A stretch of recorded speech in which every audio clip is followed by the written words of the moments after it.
because you have to support the tables, because between the floor and the basement there's nothing, so we have to support the tables by acro props. So in fact the tables are really standing on stilts. There's like 8 stilts underneath the floor. And because the room is so tight, you know, normally I'd look at a major venue when I design a set to have sort of 10 feet from the set to the table.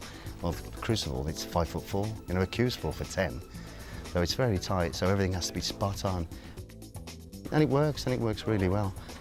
You know, I still get butterflies in my stomach, you know, and this is my 26th World Championship.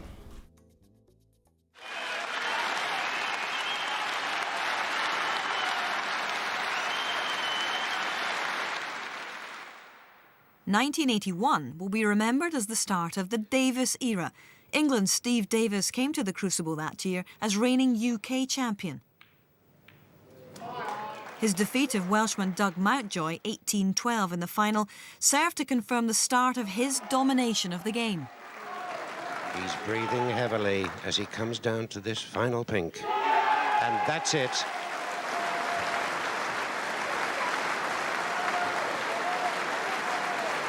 Congratulations there from his manager, Barry Hearn. And I saw him running towards me, and it did appear, as it got closer to me, that there was a juggernaut coming in my direction. I didn't know what to do, really. And I could see him. I was going to enjoy it, but I knew it was going to hurt. And I knew it was going to hit me pretty hard, and I was going to have to go backwards to sort of soak up some of the damage. I've got over it now. The bruises have actually gone down a bit. Steve Davis, snooker champion of the world. Do you want me to say it again, or has it sunk in yet? Oh, Jesus Christ.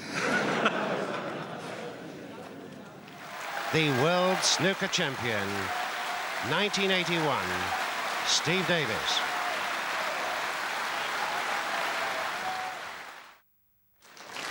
Ironically, the following year, Davis suffered his worst Crucible moment, a 10-1 first-round defeat to Tony Knowles.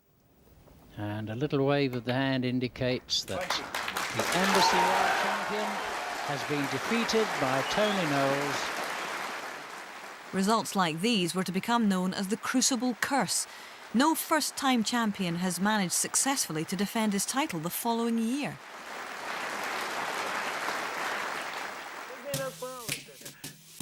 Instead, centre stage was taken by the enigmatic Alex Higgins. World champion in 1972, the Hurricane and his legion of fans had had a long wait for the second world title that his talent deserved. In the semi, he faced the heir apparent to his title of People's Champion, 19-year-old Jimmy White. Oh, is that good? You like that? You get the feeling, Jack, this could be the winning break. White needed just one more frame for victory and took a 59-0 lead.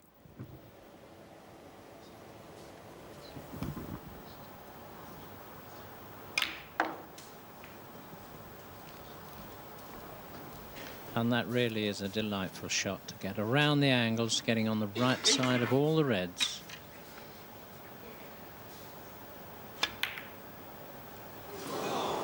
So Alex breathes again.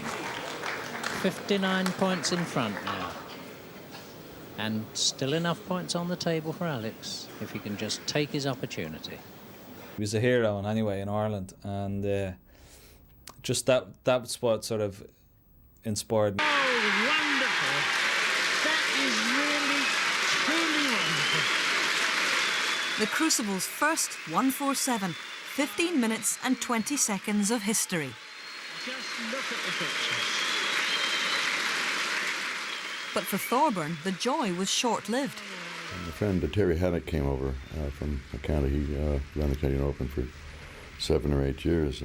He was the one that told me that my wife had miscarried, and so my wife's the kind of person, that wouldn't, bother me like with something even like that. I mean, she's incredible. But what happened was, so they wanted me to phone my wife, and of course,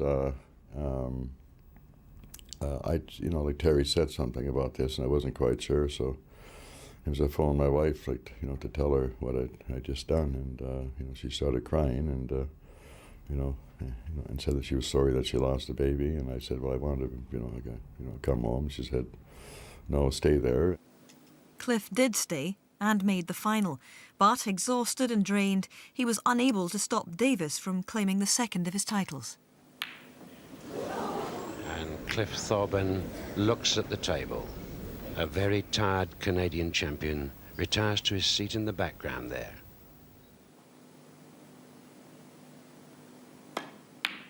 It's all over. Steve Davis then continues his tapestry of titles by becoming Embassy World Snooker Champion of 1983.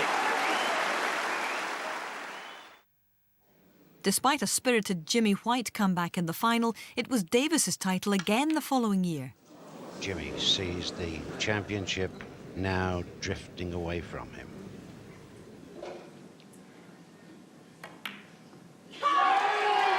A great champion. He is achieving what nobody else has done before. Davis won 18-16 to become the first champion to successfully defend his title at the Crucible. A great performance then by Steve Davis to win the Embassy World Snooker Championship 1984. I think I'm speechless this time. I worked something out last year. It's been such a hard battle for the 2 days. Commiserations, Jimmy. It's his first final.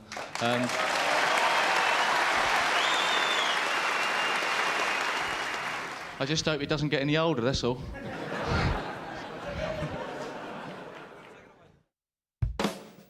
(1985), the game's greatest final? Well, could 18.5 million viewers be wrong? As the hour reaches midnight, this final frame has now been in progress some 45 minutes. I do remember certain things about the last frame. We were both useless. My word, what's he done?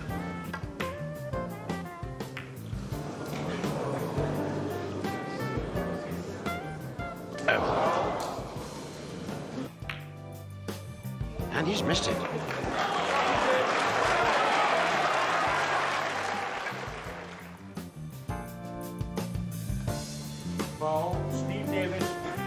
That's unbelievable.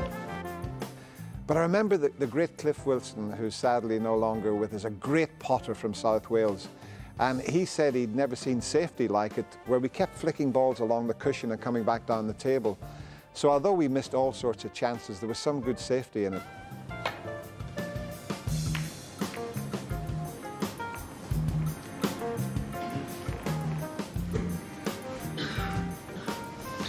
And this time it's perfect.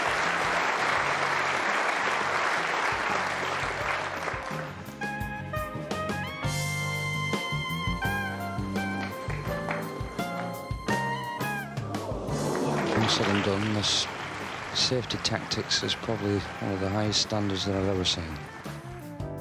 And it took forever, and the excitement was past what I could handle.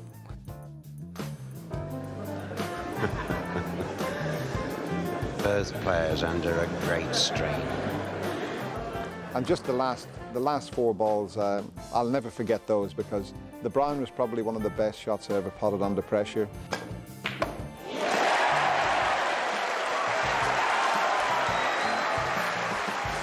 I'm sure Steve and a lot of people thought I would twitch on the blue, but I knocked the blue in.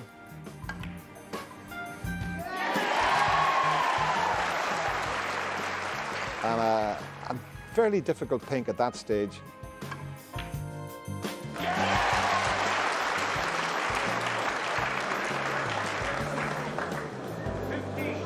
The final frame, the final black.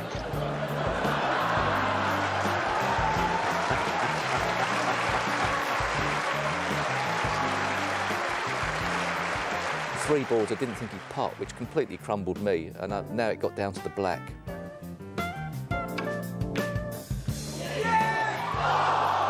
I have never known an atmosphere like this. I thought he'd get it, and it hit the jaw, and it went safe. And he left me an awful shot, length of the table, dead straight. And I just remember being so proud under pressure to play a really good safety shot back.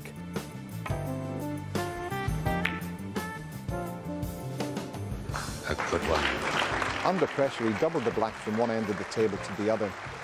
and missed the white by a fraction and left it perfectly safe. And then I had a go at a long double up into the corner pocket.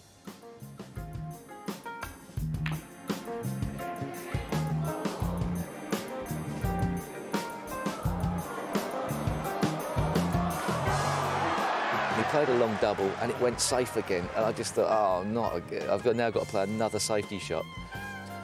And then I played a bad safety shot, a sort of cocked hat shot that went completely wrong and hit the wrong, didn't hit the top cushion, hit the side cushion, and left Dennis the long pot in the green pocket.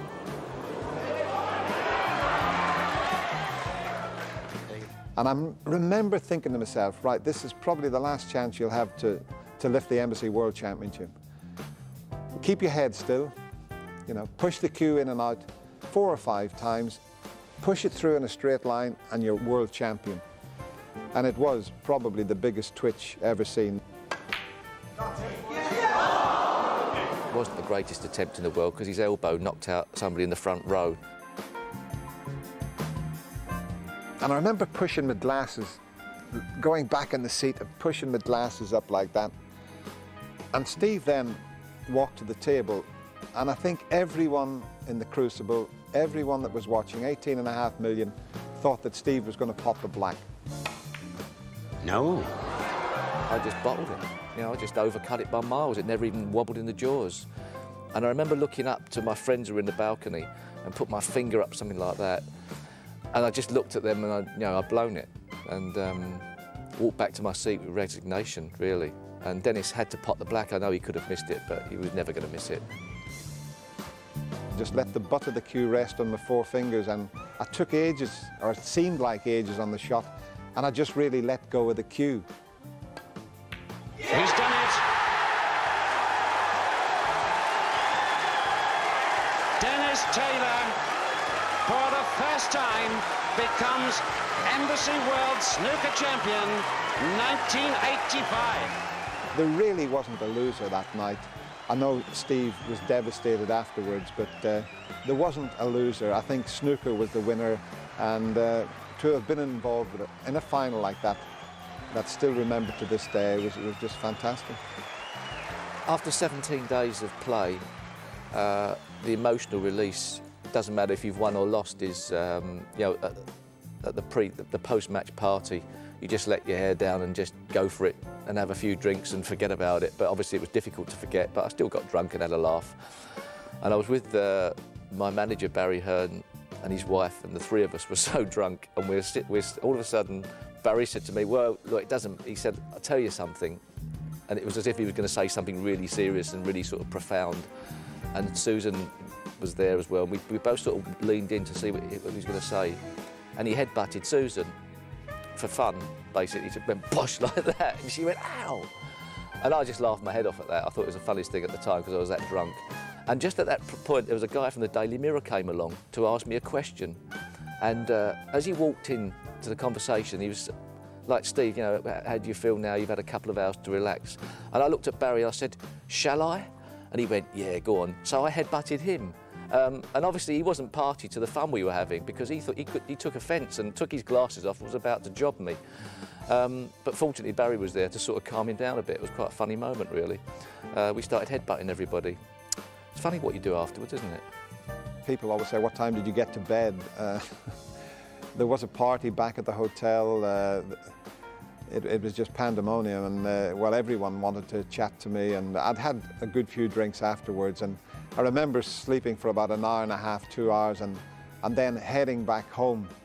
And the one thing, I mean, the press were parked all up the drive where we lived. There was, I don't know how many press there, and we did have a balcony at the time across the front of the house, and Denise, my daughter, was over, but the 2 boys hadn't come over, and Damien and Brenton, they'd made this banner, and it was across the balcony, and all it said, and I'll never forget it because I thought it was fantastic, it just says, because we were away for 17 days, and it said, welcome home, Dad. It never mentioned anything about world champion, and I thought that was a nice little touch, and that's something that'll stick with me forever.